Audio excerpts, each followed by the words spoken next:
all the mourners who have gathered here to say bye to our brother and friend, Ezra.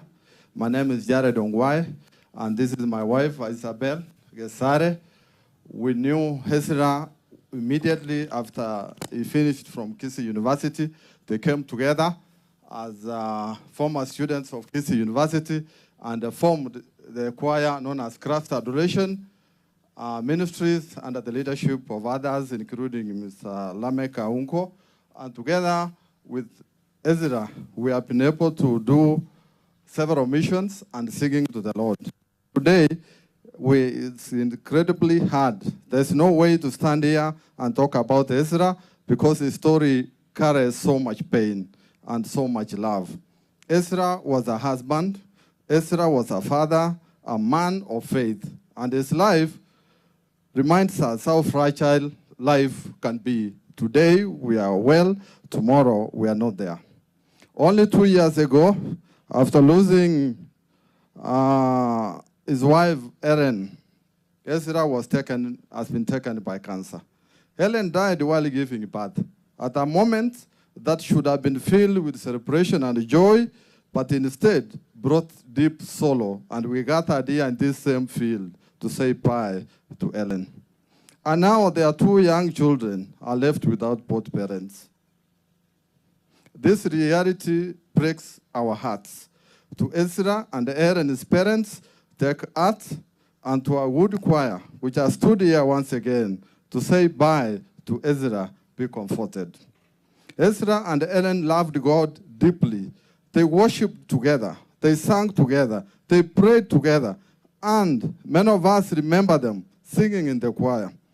While Ezra, side by side, while Ezra did good bass, Helen did good soprano, lifting their voices up in praise. Even when life hurt, even when grief surrounded them, they still chose to sing. That takes faith. That takes courage. There's a verse in the Bible that says, the Lord is close to those who are brokenhearted and those who are crushed in spirit. Today, we are heartbroken. We are standing here heartbroken. We are crushed in spirit, but we believe God was close to Ezra for every painful moment of illness, and that is close to us right now as we gather in this place. Ezra's life teaches us something important. Faith does not mean we won't suffer. It means that we trust God even we don't understand his plans. Ezra did exactly that. He carried his grief quietly. He loved his children deeply. And he held on to the hope even when his body was too weak.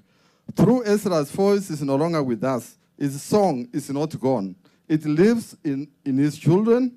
It lives in every memory, every prayer, and every note of worship he ever sang. We believe that today Ezra and Aaron are united, whole, healed, and singing together again. Singing that song they loved. Ni nani awezaye kufanya mambo makuu?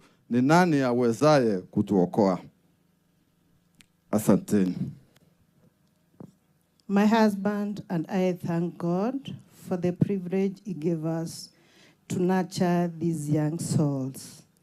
They grew and got married before our eyes. We don't take it lightly. It pains us to see some of them leave early. The most amazing thing is that we see Ezra and Helen energy in Siva and Len. These two young stars carry the determination and dreams of their parents.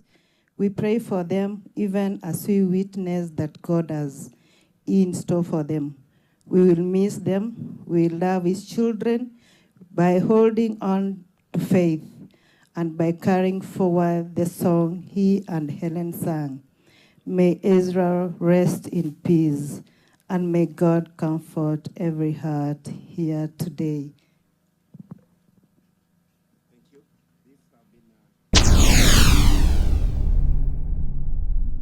Get to the point.